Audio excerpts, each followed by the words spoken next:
Good morning, everyone. Welcome to everyone on Zoom and to all those who are here physically in the building. We'll start with our land acknowledgement. Our building is on the unceded ancestral territory of the Ahashiman and Tongva tribes. We recognize that the original inhabitants of our land were forcibly dispossessed of their homelands. Our land acknowledgement is an offering of gratitude and respect to the indigenous peoples as the original stewards of this land and their enduring relationship with their traditional territory. Everywhere on Sunday mornings, Unitarians locally, nationally, and globally light the chalice to open our worship spaces. The chalice suggests the possible transformations that take place when we worship together. When we light the chalice, we illuminate a world that we are called upon to serve with love and a sense of justice. If you're at home and you have a chalice nearby, go ahead and light that one. And my lovely husband, Brian, will come up and light our chalice while we read together the chalice lighting words, and those will be on the screen. And they're from the UUA website.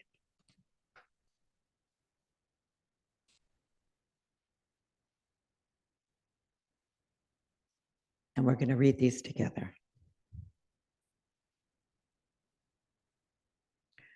We light our chalice as a symbol of the light within us. The life that flows through the world around us. It is our beacon. It is our beacon as we search for truth.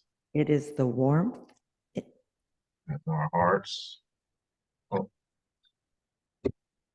It is the warmth. The warmth in our hearts with bountiful love, and it is the energy that propels us to action. May our hearts be filled by our time together. By this time together.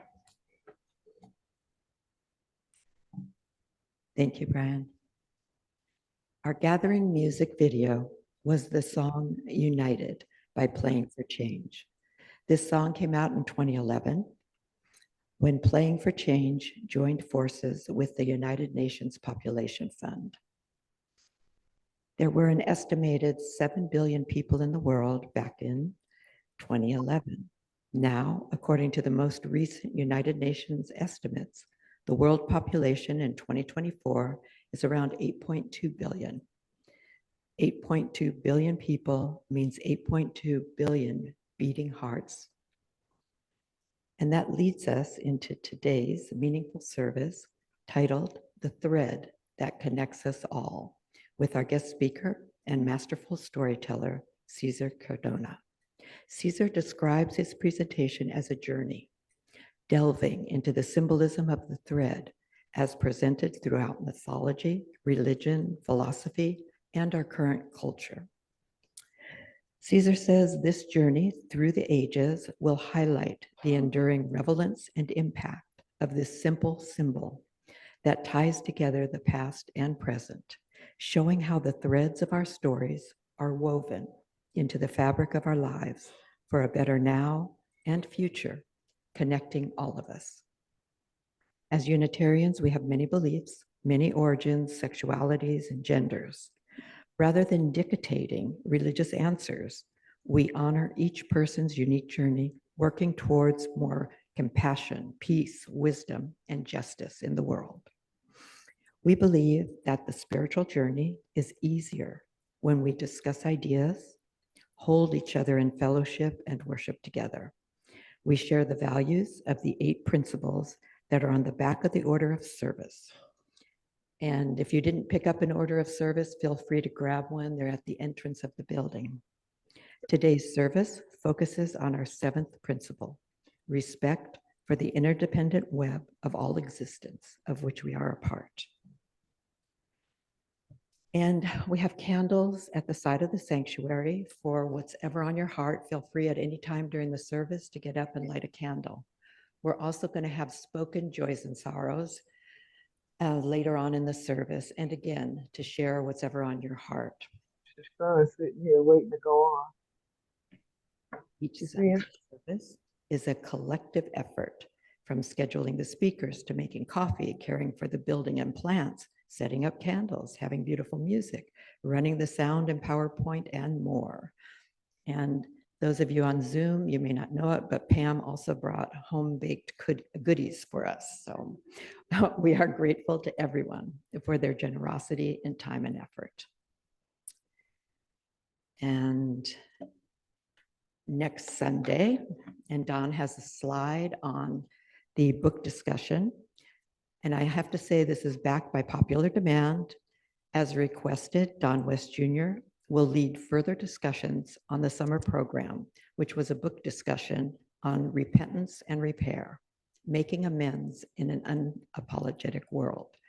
I was away for most of July, so I didn't read the book, but I learned so much from the one service I was able to attend. So next week, please join. You don't need to have read the book, but you will really benefit from the program that Don's put together and the discussion for us in making amends in an unapologetic world. So don't miss out. We have just a couple of announcements. Every Monday at noon, we have a Zoom at noon. I guess it's pretty descriptive. It meets every Monday at 12 noon. And it's just a way to get together and talk to people about what's going on in life, your life. And we share stories and happenings, and it's just nice, a way to get to know people. And then we have next Thursday is the first Thursday of the month. And we join together with other congregations to provide a meal out at the alternative sleeping location for those who are unhoused. And you don't have to bring an entire meal. It's just a component of the meal.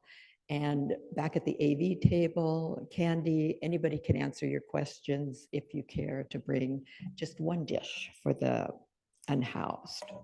And again, that's September 5th. Now we're going to take a quick moment to say hello to each other. And not to put you on the spot, but if we have any visitors who would like to say hello, stand up, give us your name. Well, wait, we start with those on Zoom. So if you're on Zoom, you don't have to stand up, but I can't really see who's here. But anyway, it's just a way to get to know you, find out how you made it into our sanctuary today. Is there anyone on Zoom? No, okay. How about here in the sanctuary? Is there anybody who would like to stand and introduce themselves, name, how you got here? No problem. And if you want to receive emails, there's a sign-up sheet in the back so you can get notices of upcoming services.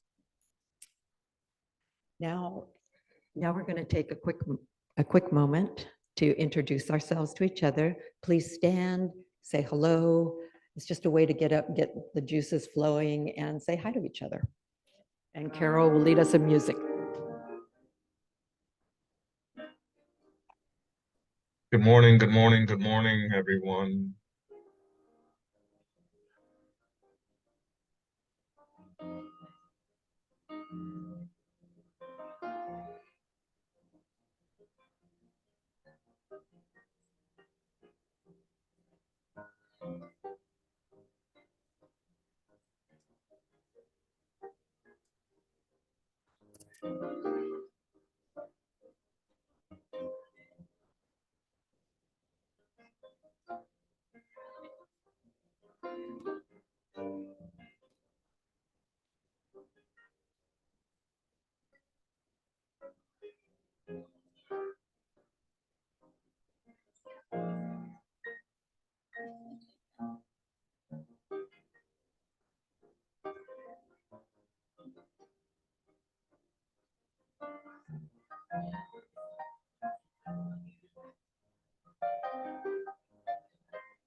Okay.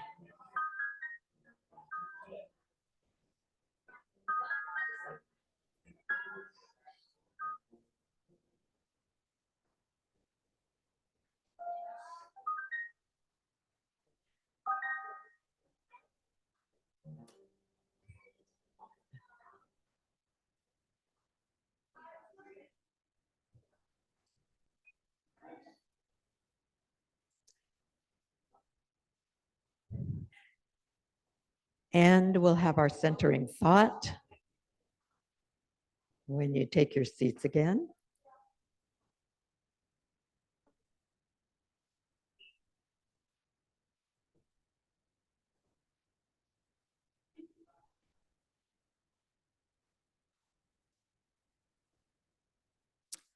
And we're also going to read our centering thought together.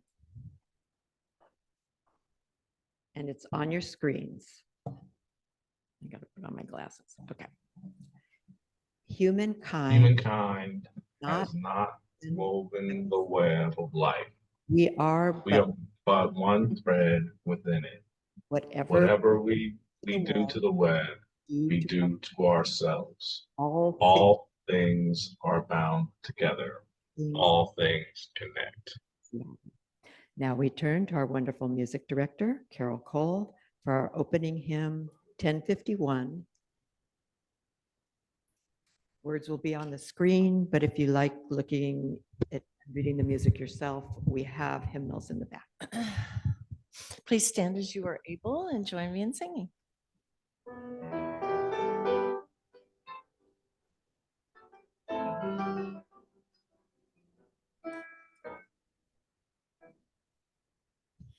For each child that's born, a morning star rises and sings to the universe who we are. For each child that's born, a morning star rises and sings to the universe who we are. We are our grandmother's prayers. We are our grandfather's dreamings. We are the breath of our ancestors. We are the Spirit of God. We are mothers of courage and fathers of time. We are daughters of dust and the sons of great visions. We're sisters of mercy, brothers of love. We are lovers of life and the builders of nation. We're seekers of truth, keepers of faith. We are makers of peace and the wisdom of ages. We are our grandmother's prayers. We are our grandfather's dreamings. We are the breath of our ancestors. We are the Spirit of God. For each child that's born, a morning star rises, sings to the universe who we are. For each child that's born, a morning star rises, sings to the universe who we are.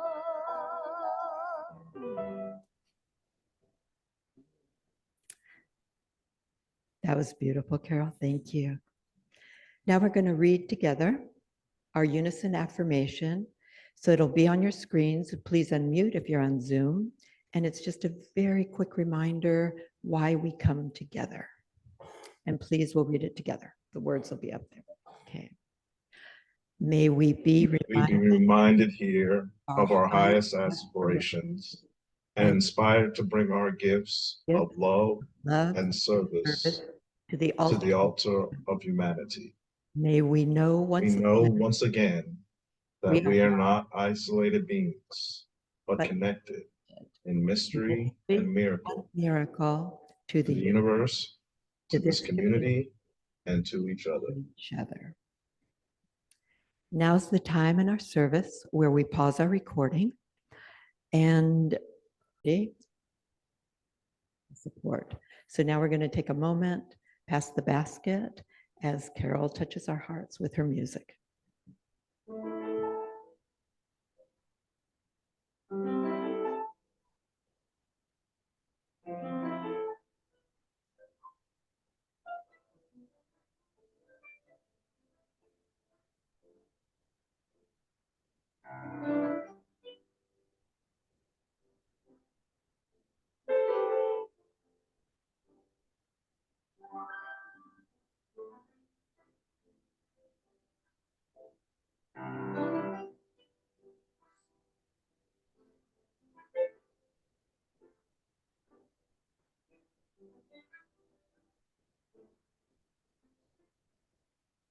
5 words you pronounce wrong 2 years before your brain starts shutting down. Dementia is now known as type 3 diabetes, according to the Mayo Clinic, where doctors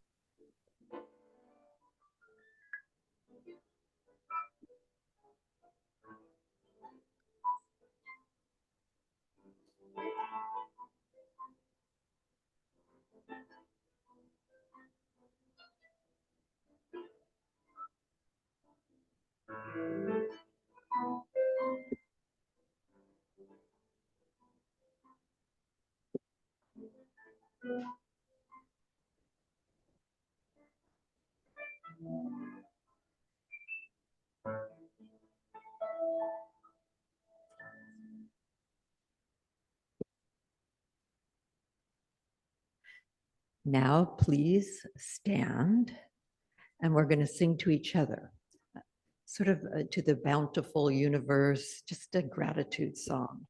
And we usually form a circle. We do that twice in the service. This is one time, and then at the very end where we sing our closing song. So if you guys don't mind, form a circle, take some hands, and the words will be on the screen.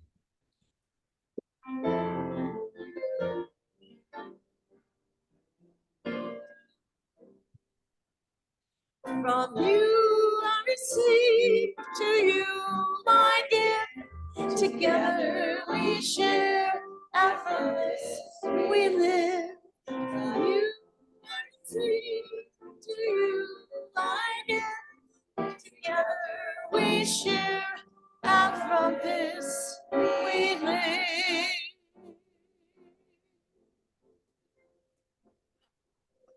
Please be seated.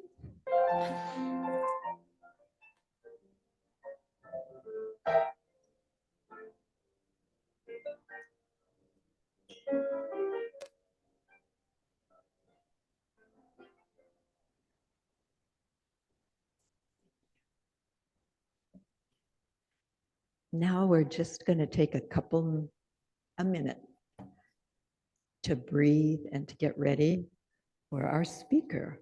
So I ask that you put your feet on the ground, put your hands lightly in your lap, and we're just going to take a couple breaths together. You can feel the energy inside you going out through the floor, going to your neighbors, going out to the world, and just breathe. Come. For 5 counts, inhale. For 5, and exhale.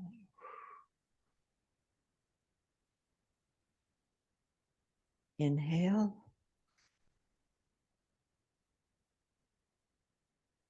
Exhale.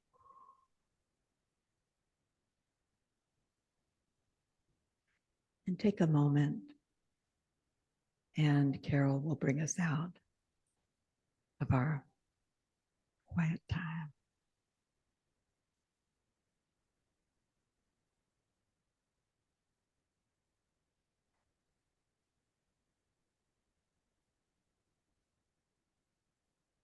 For the first time in 17 years, someone up and saved on the sideline. That's losing. No sound. Ball went off to the NFL. They used to run more with bits and pieces of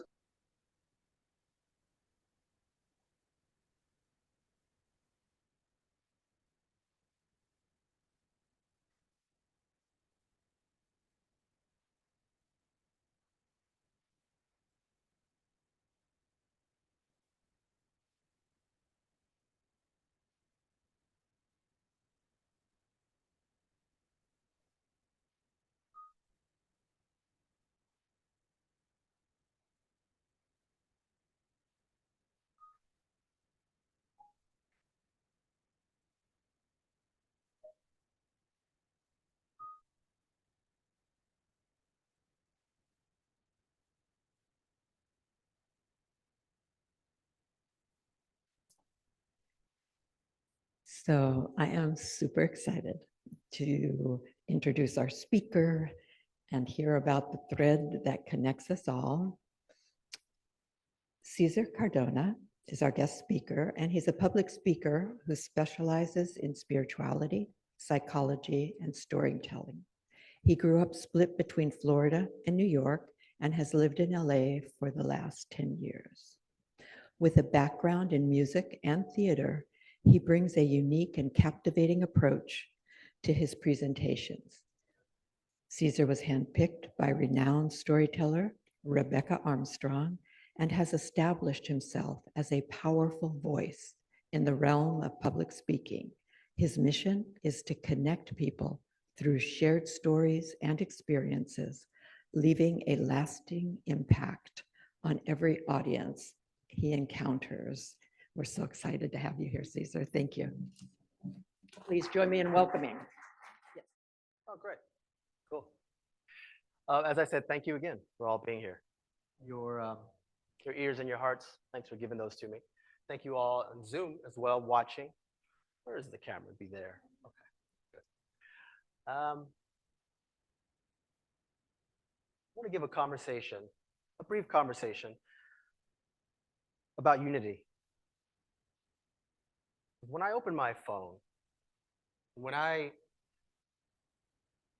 read the news, when I talk to people outside, I hear that we are more divided than ever. I hear that this is the worst of times. I hear it's us versus them. And I think we have more in common than what separates us.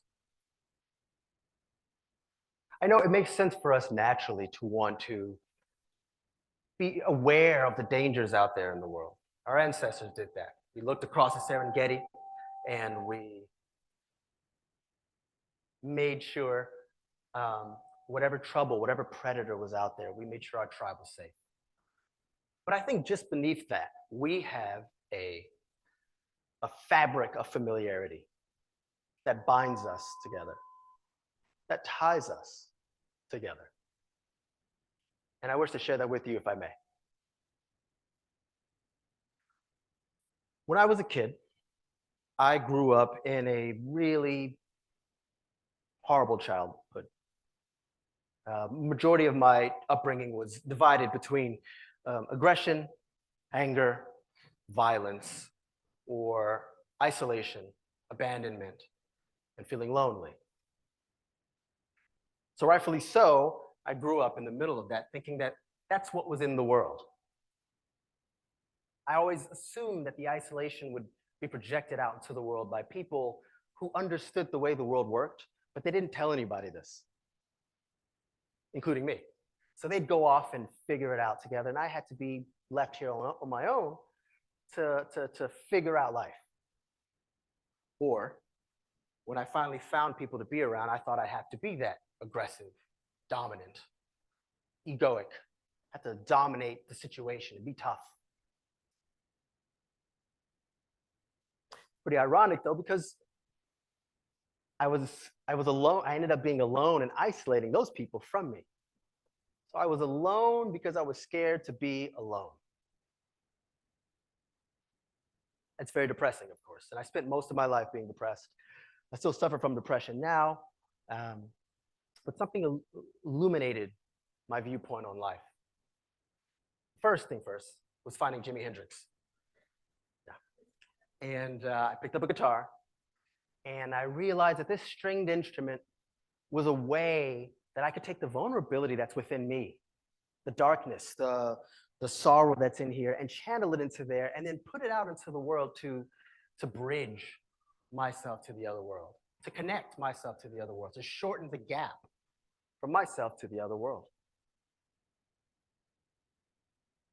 So I did that in the East Coast for a good while, and I played shows, I was on television, I won some singer-songwriter awards. It felt wonderful. But I still was plagued by these relics of memories of living in that place, of being this child here and looking at the world at this age, 4 years old, 5 years old, and saying, how come nobody loves me? Why can't I connect with people? Why does everybody leave?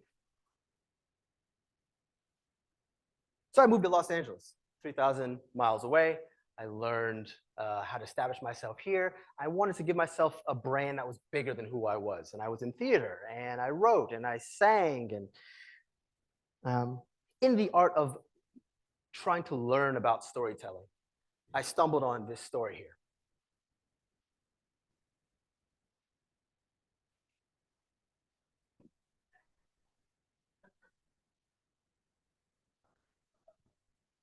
Oh, there you go. That's the way to do it. So going forward, I'm doing it this way. Got it. Okay. Thanks. This is Theseus and the Minotaur. It's a Greek myth. It's a story about a soldier from Crete who finds out he's the son of Poseidon. And in doing that, in realizing that, he sets out to accomplish these huge feats in the world. So he sails all the way to Athens, which, by the way, owns Crete. After hearing about this Minotaur that is in the center of this labyrinth, finds the king who runs and owns that labyrinth and Minotaur and says, "Sir, allow me to fight your Minotaur."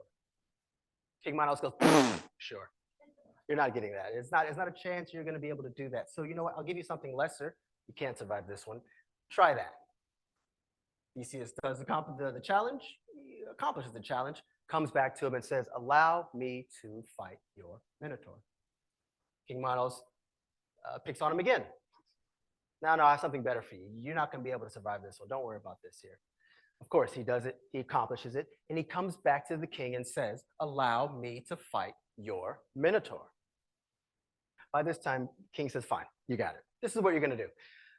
You go in that labyrinth, and you stand in the center of that labyrinth, and you find that Minotaur is going to devour you.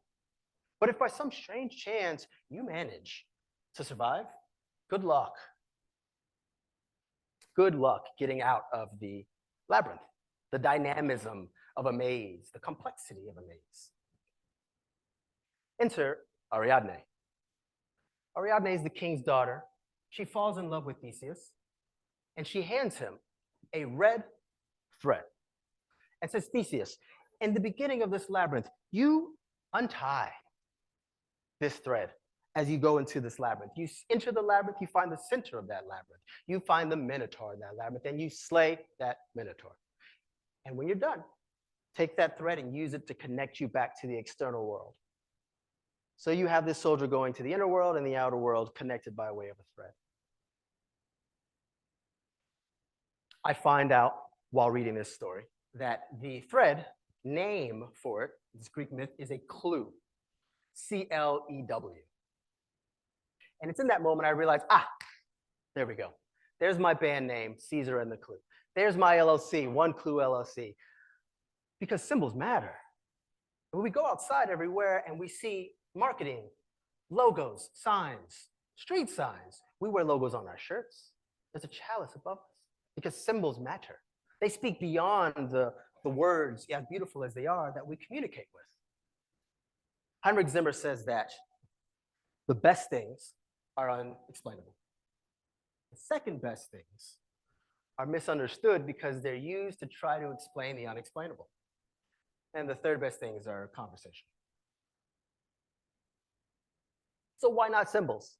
Why not utilize the thing that really hits us at a silent level, but still connects us all?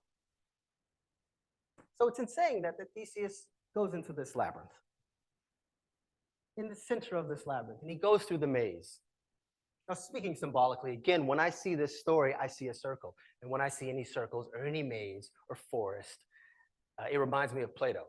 Plato described the psyche as a circle, the way our thoughts, our emotions, our feelings, our angers, our joys, they come up and they go back down. They come up and they go back down. So famous psychologist Carl Jung took that idea and made a circle. It's a simple circle, but it's one of my most favorite images because it's the representation of the human psyche. This entire circle here is every single psychological experience that you've had. The line that goes through it and above it is your consciousness. It's all the things you remember. And everything below it is your subconscious. It's where your dreams come from, where myths come from, where creativity comes from, inspiration comes from. We know myths are our public dreams, and your personal dreams are private myths. Carl Jung says the upper part of the line is the consciousness, which is like the iceberg you see above the ocean. And everything below that is the bigger iceberg, part of the iceberg that we don't see. I suppose our job is to not end up the Titanic. So we have up top here a square.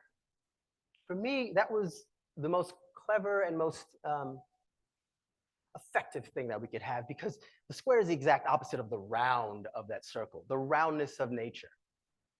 It's the right angles in the squares that are man-made. As beneficial as they are, this building, for example, is beautiful. It's made of right angles and squares and rectangles. But if you go out in nature, it's got nothing to do with rectangles. So Jung puts those two ideas together and recognizes that that square is just a small part.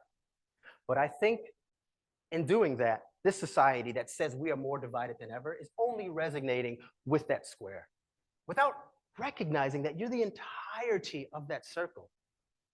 And your job as a self, capital S self, is to sit in the center of that circle. And what is in that center but a minotaur, a monster? The same monster we see in films and in myths, in our dreams, and on CNN, and anywhere you can find a monster that's projected externally. But that's only half the story, because I find out the etymological breakdown of the word monster is Latin, of monstrum. It means divine omen. The divinity that's everywhere. That is a Proto-Indo-European derivative of Monet. It means to make think. And that is a derivative of the term monir, which means to remind. So the etymological structure of the word itself, of a monster, is to remind you to think about the divinity out there and in here. There's your clue right there. Because the monster you're looking for, or you're worried about, sometimes is the one that's in here. And it's your job to amalgamate with that monster, because just behind that is the best version of yourself.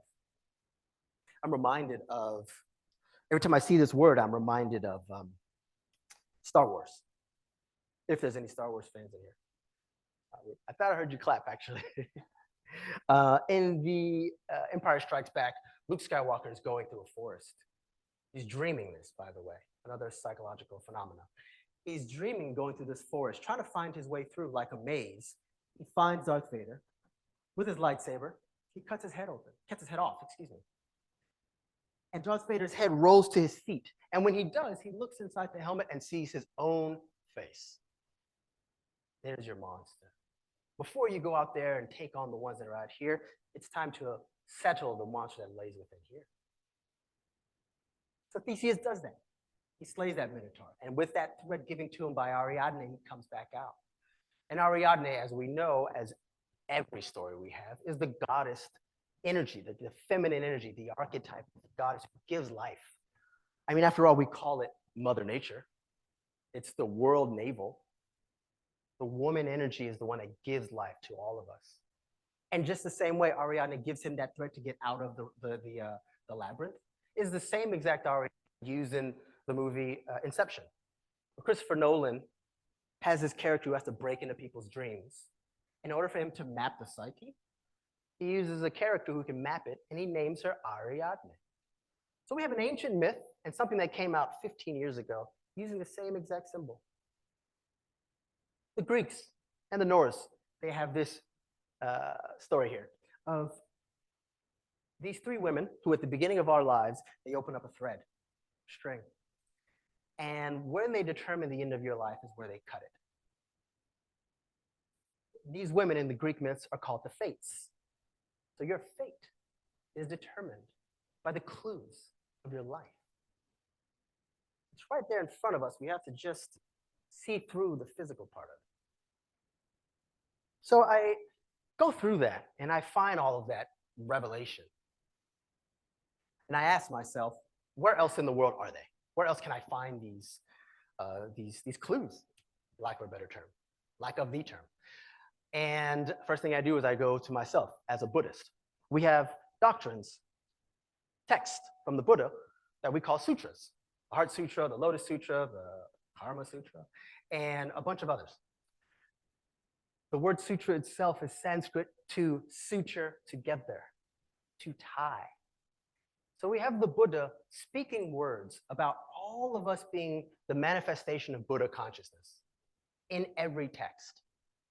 And we know we are that as Buddhists because every New Year's we go to a temple, we all take a string, one string, we hold it together, we meditate that's tied to the illumination of the Buddha up top here, because we are that manifestation. And then two, because if one of us moves with that string in our hands, everybody else will feel it. There's a word for that. The word for what you do has effect. Karma. One of the definitions of karma is fruitive action. It means the action you have has fruit. It bears the fruit that holds the seed of life. That's an implication that the entire world is based on this thread that turns in and out. And this reminds me of Indra's net. This is in Hinduism.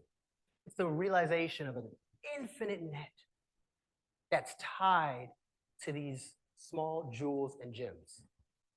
Metaphor, by the way. But it's the realization that when you look in one of those gems, it reflects every other gem. It reflects every other reflecting thing that's near it. And of course, that one reflects the ones around it as well. My friends, when I realize this, I now see it in every single one of you. I see your mother, your father. I see your hopes, your dreams. I see the person you don't want to be, the person you want to be, and the person you are right here and now. And like those jewels, every single one of you are precious. That's the realization. That's what we should hold on to. We're tied by this human experience here. That's the similarity. And then you can take the same theme and go all the way over to the Atlantic Ocean and find the white Apache tribe that has a story of the old woman who weaves the world.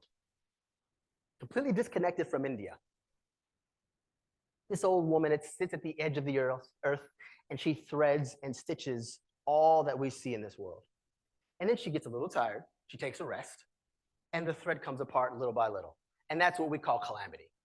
Disasters, war, and so on and so forth.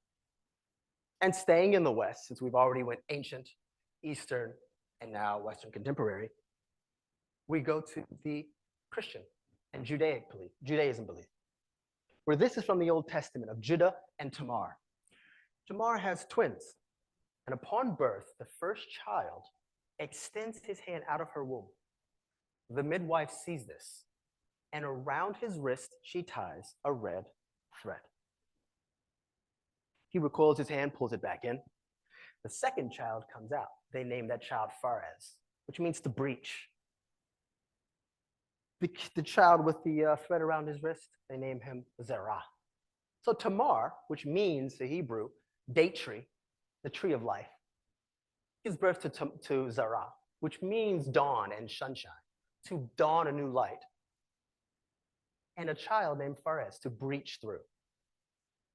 So giving life to something that breaks through in a new age. And this is their practice in the Old Testament. And Pharez is mentioned in the New Testament and tied directly to Jesus of Nazareth. The thread just sits here, quietly waiting for us to stumble upon it. And that influences everything. And by Christian belief and by Jesus of Nazareth, he says that everything is one under God. Beethoven even does that himself. He takes the Western music, which a lot of it is comprised of the church and Bach putting it together, and writes the Ninth Symphony. And the Ninth Symphony is the ode to joy that says, in words from a poem by Anton Schindler, we are all one in humanity under source. He does that with a symphony, an orchestra, instruments that are covered in strings. And when they're played, the next person plays, and the next person plays. And they reflect off each other just like those net of gems. And we feel that. And I can show you logically how to write a symphony, but I can't explain to you why it does to you what it does, why it compels you. And we use music like this to activate us in the world and let us know that we can go and see that Minotaur, our own version of it. And it makes me personally not scared, because I know just behind my fear behind my anger about the world is the best version of me waiting to be found. And I challenge the same to everybody in this world.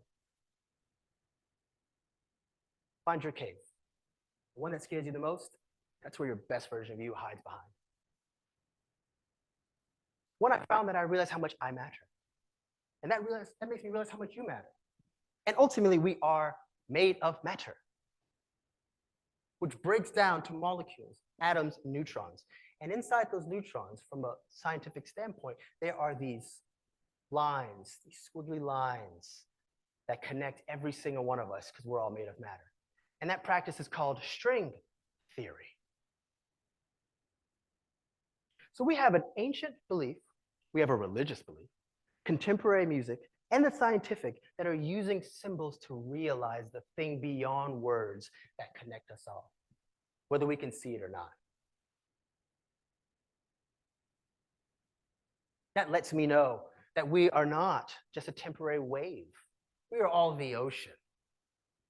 And it's up to us to make that determination when the tide comes in and comes back out. That same tide that's connected to the moon, that goes around the earth, that goes around the sun. And we use that sun to make a determination on time. And we know time is relative thanks to this man, who, by chance, says that there is a superior mind that reveals itself in the world of the experience, the human experience.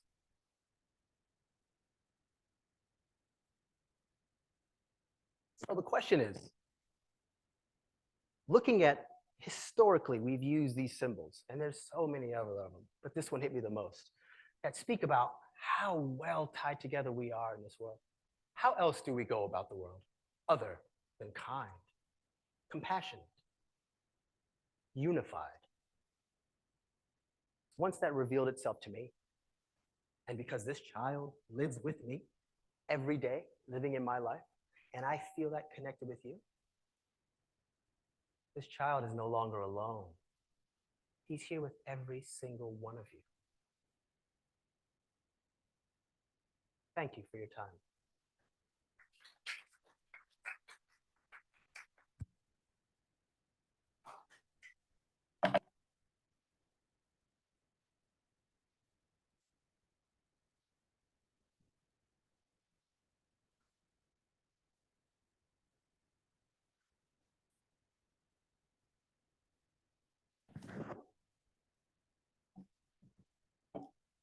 Thank you, Cesar. What a great message, especially in these times, feeling connected and alive and with each other rather than divided. We're now going to extinguish the chalice, and I will read the chalice extinguishing words. This flame represents our intentional and unconditional love that we will carry with us, bringing light, friendship, and compassion into the world. We keep this flame lit in our hearts, sharing our light with all those we meet along our path.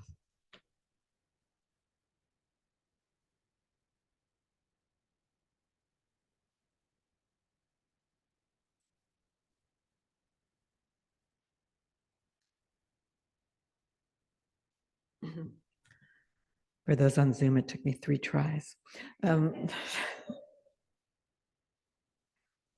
Okay, we're going to have our closing hymn now. Number 1059, please stand as you are able. We'll sing this through twice. Hello, hello, hello. There she is.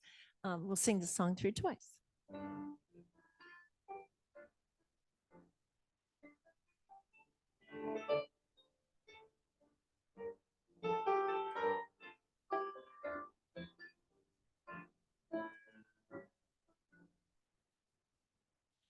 May your life be as a song, resounding with the dawn, to sing awake the light and softly serenade the stars, ever dancing circles in the night.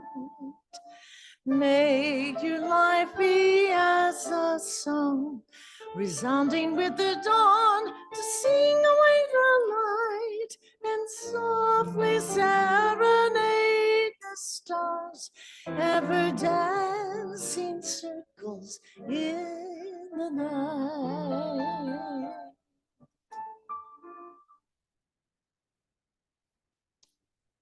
Thank you, Carol. Now please stay standing. And this is the time where we do our second holding hands and making a circle. We do our closing song and the words will be on the screen.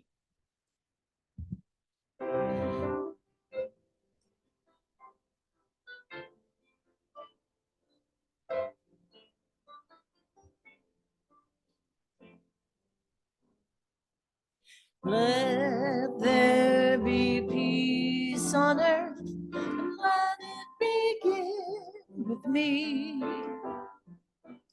Let there be peace on earth, the peace that was meant to be. With earth as our mother, we are family. Let's walk with each other in perfect harmony. Let's begin with me. Let this be the moment now. With every step I take, let this be my solemn vow. To take each moment, live each moment in peace, eternally.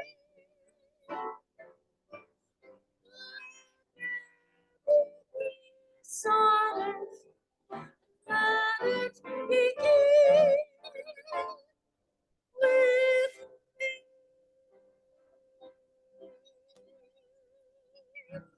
Have a lovely day, everybody.